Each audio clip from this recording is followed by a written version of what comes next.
7:16 a.m., November 27, 1989. The peaceful sky over Soacha was suddenly torn apart by a massive explosion.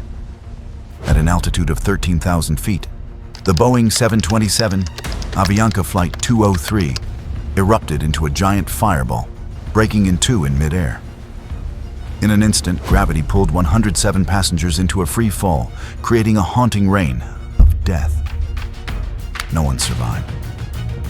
The falling debris instantly killed 3 people on the ground. It was a tragedy etched deep into history. But more horrifying than the event itself was the truth. This was no accident. It was a meticulously calculated assassination orchestrated by Pablo Escobar, the notorious drug lord who regarded human life as disposable and the government's laws as a joke.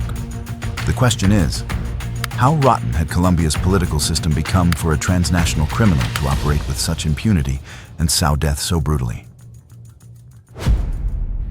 Before becoming the nightmare that shook the foundations of Colombian politics, Pablo Escobar was not a powerful kingpin.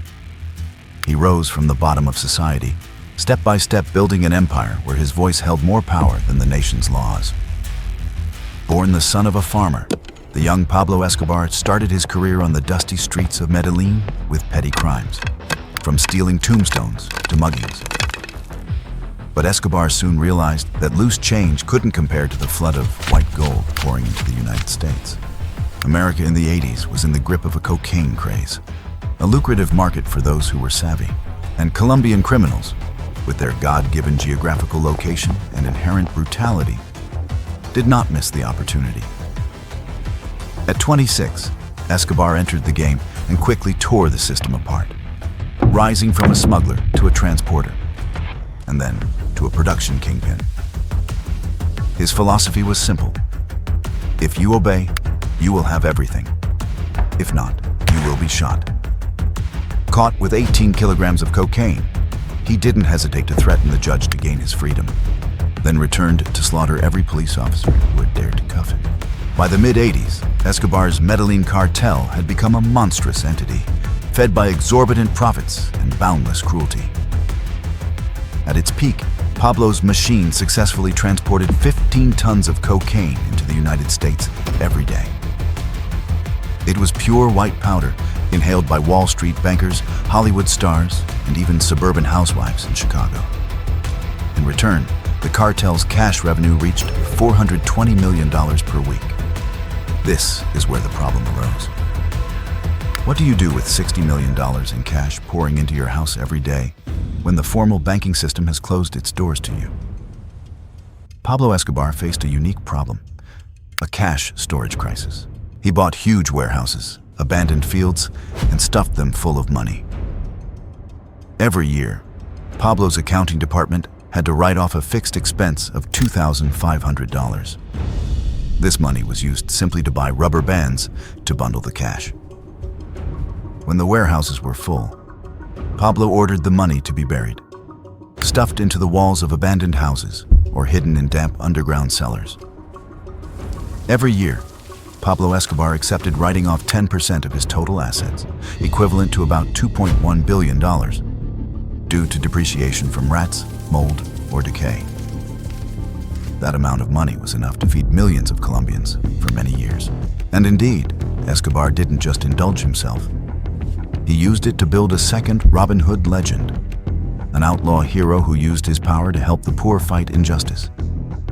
He used money to win the hearts of the destitute, funding food banks, hospitals, and housing, turning himself into a saint in the eyes of the poor. It was a perfect act. Escobar wasn't bestowing kindness, he was buying loyalty. He turned poverty into a weapon, turning the people into a human shield to protect him and a hiding place when needed. Confident that his Robin Hood image would make him untouchable, Escobar made his boldest move yet, stepping into the world of politics.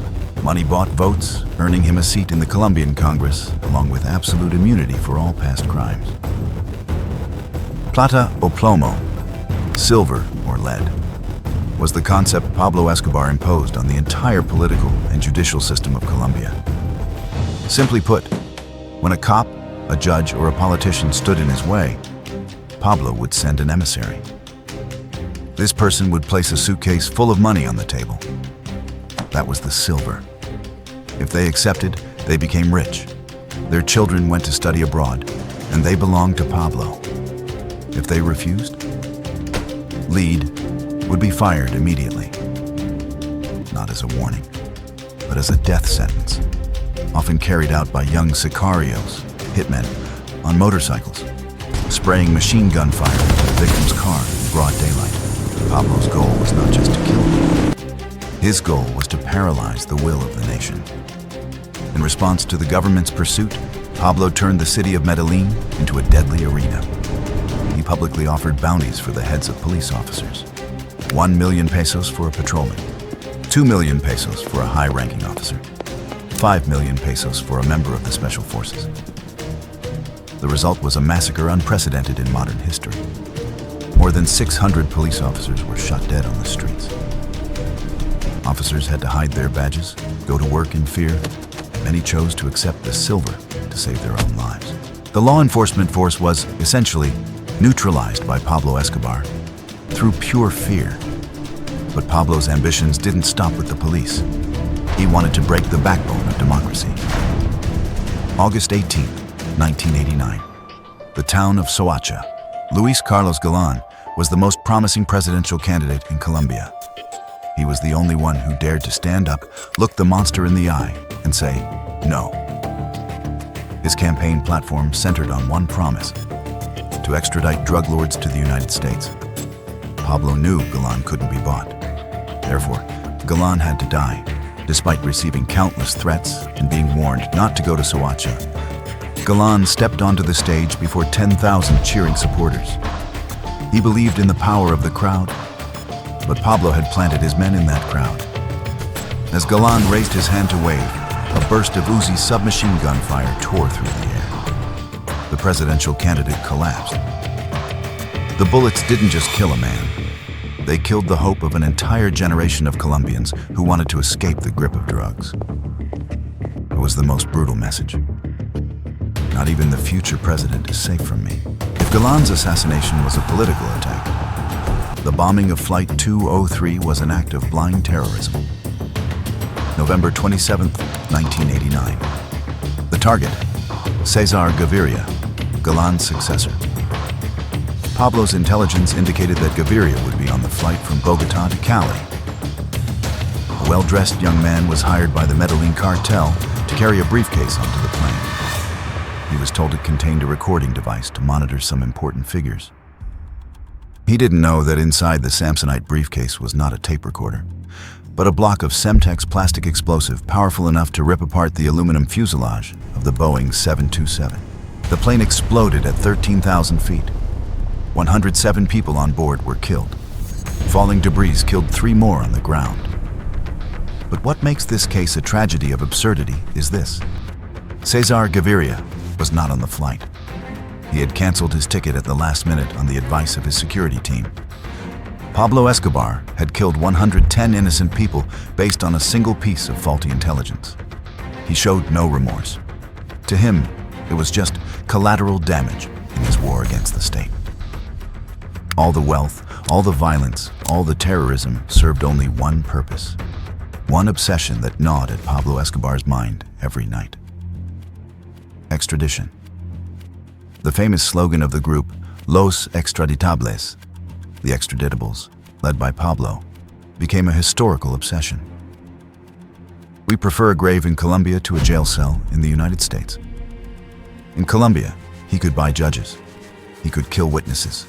He could threaten prison wardens. But in America, he would be just a numbered inmate in a 2x3 meter concrete cell with no phone, no power, and most importantly, no escape.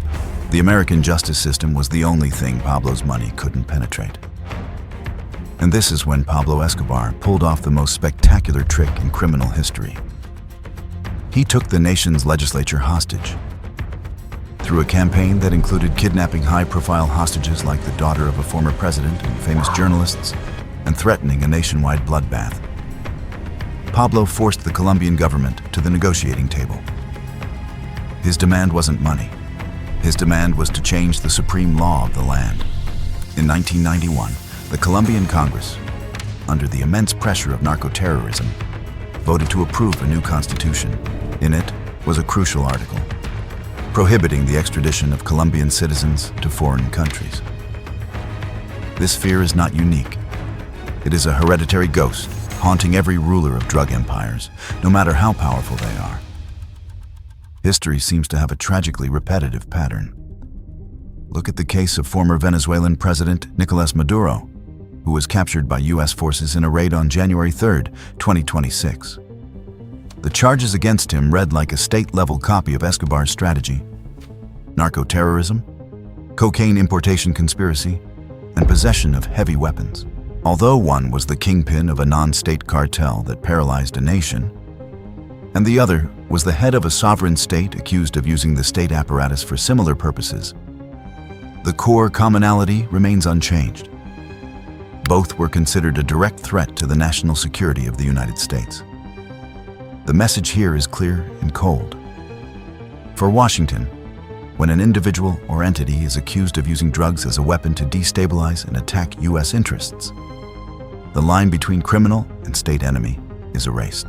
The U.S. justice system, whether in the 90s or the 21st century, has always been the ultimate terror and the inevitable end for the rulers of drug empires, regardless of the throne they sit on. To escape the long arm of the U.S., Pablo forced the Colombian government to enact the ban on extradition. In return, he agreed to go to prison, but it had to be a prison of his own design, built and controlled by him on the hills of his hometown. And thus, the name La Catedral was officially born. To call La Catedral a prison is an insult to the word. It wasn't a place of confinement, it was a center of power, clumsily disguised with a few layers of barbed wire. Inside those stone walls, Pablo's life unfolded like a never-ending party. He had a professional football field with grass more meticulously cared for than the national stadium. Here, football legends like René Higuita and even Diego Maradona were invited to play, where bets could reach hundreds of thousands of dollars. A bar was fully stocked with the most expensive imported liquors, a jacuzzi with a panoramic view of the city of Medellin. A man-made waterfall trickled peacefully. Weekend parties lasted until dawn, with models, beauty queens, and the most beautiful girls in Colombia trucked up the mountain, passing through security gates that no one dared to check. Most importantly, La Catedral was Pablo's most efficient office. He was equipped with a fax machine, a satellite phone, and a secure communication system. From his luxurious room, he continued to coordinate cocaine shipments, order the execution of rivals, and manage the flow of millions of dollars every day. The guards were not the Colombian army, but a private army handpicked by Escobar himself. Dressed in prison guard uniforms, they were in fact the cartel's most loyal sicarios. The Colombian police and military were forbidden from coming within a 12-mile radius of La Catedral.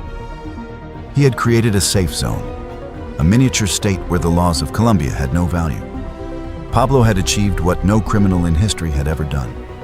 He turned justice into his personal bodyguard, but power always comes with paranoia.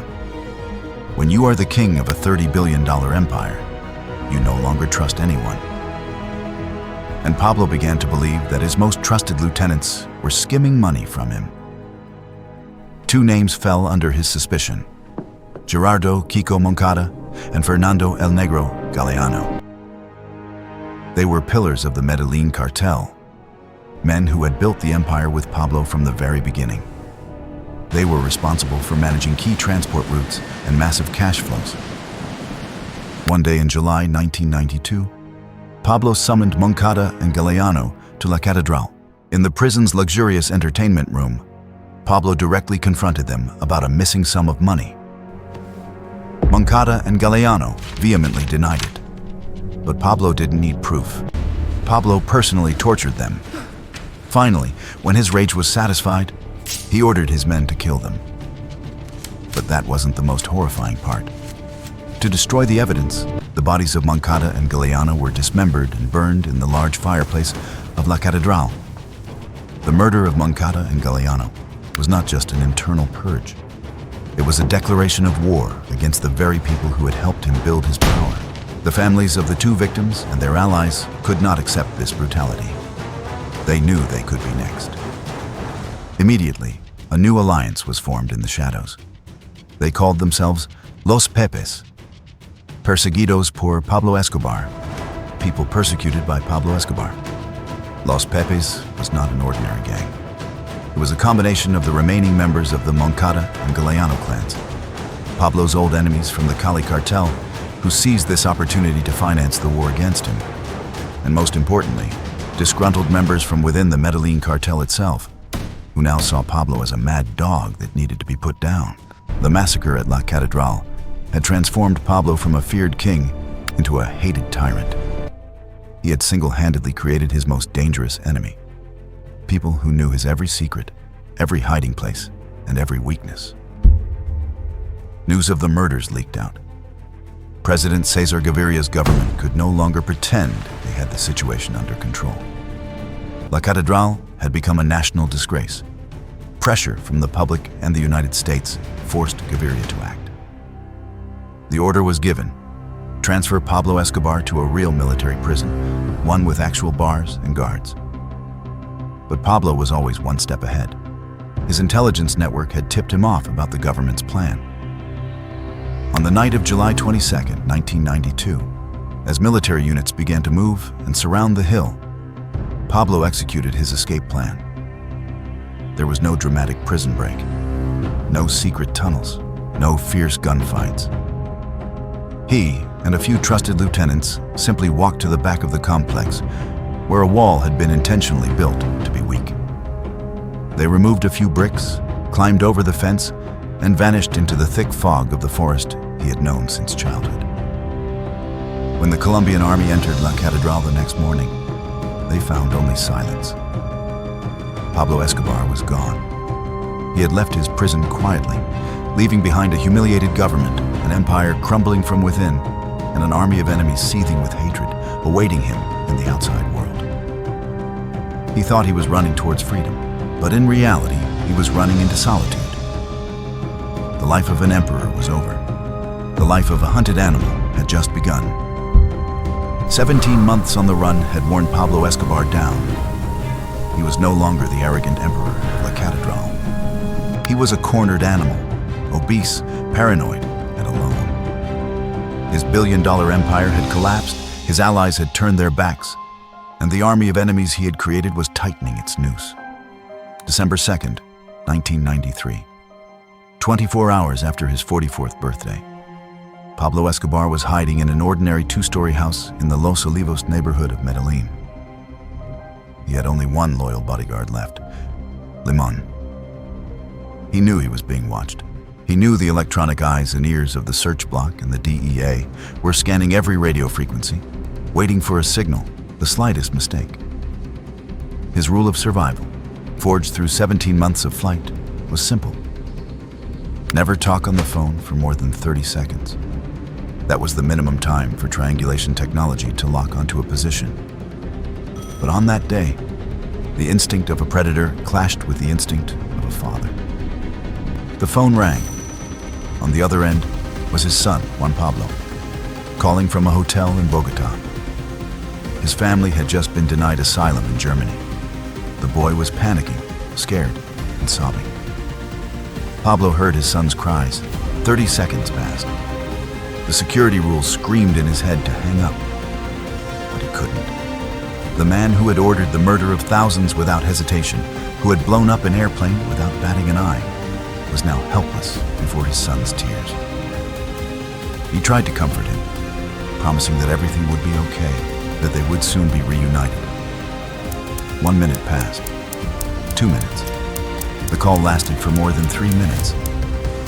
On the search block's radar screens, the signal lines converged, pointing directly at one house. Pablo Escobar had signed his own death warrant with a promise to his son. A few minutes later, the sound of boots pounded the street. The wooden door of the house splintered under the weight of a sledgehammer. Pablo dropped the phone. He knew it was over.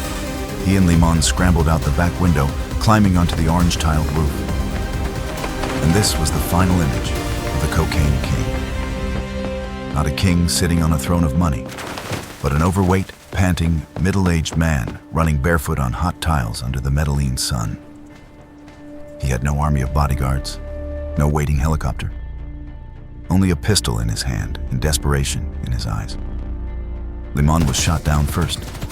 Now it was just Pablo, alone, exposed on a sea of rooftops. A volley of shots rang out. He staggered, then collapsed. The final bullet, the fatal one, entered through his right ear, the sign of an execution. The man who once owned 800 cars, luxurious mansions, and a private zoo now lay dead, face down on a stranger's roof, his potbelly exposed beneath a grimy t-shirt. The photograph of his body, surrounded by Colombian soldiers like a hunting trophy, became a symbol of the fall of power. People often think that an empire falls by the sword of its enemy, but Pablo Escobar's kingdom did not perish that way. It wasn't sunk by military might or financial ruin. Its strongest fortress rotted from within, stemming from a very human moment of weakness. His death exposes a cold truth for all tyrants. No power is absolute. You can build walls to the sky, manipulate an entire political system, but in a world connected by technology, there is nowhere to hide. And when an empire built on fear collapses, it will bury you in solitude. The price of the betrayal you yourself have sown. But Colombia's greatest tragedy did not lie on that blood-stained rooftop that day. It lay in the corridors of power where a government chose to shake hands with the devil. La Catedral was never a prison. It was a monument to shame, inscribed with the name of a nation that had voluntarily surrendered. Escobar's story is a bloody lesson in how a cancer metastasizes when the body of the state is rotted by fear and corruption. The road to hell is paved with the smallest compromises, a bribe ignored, a threat overlooked, until finally, an entire democracy is shackled. When justice becomes a commodity, when the police become prey, and when the Constitution is rewritten by the barrel of a criminal's gun, the line between the state and the cartel completely vanishes. Ultimately, the most terrifying legacy Pablo Escobar left behind was not tons of cocaine, but a haunting question that will linger forever. How much silver and how much lead does it take to kill the soul of a nation? Don't forget to hit the subscribe button and turn on notifications, because every criminal profile is a mirror reflecting the darkest corners of human nature and power. And I'm Noir. See you in the next case file.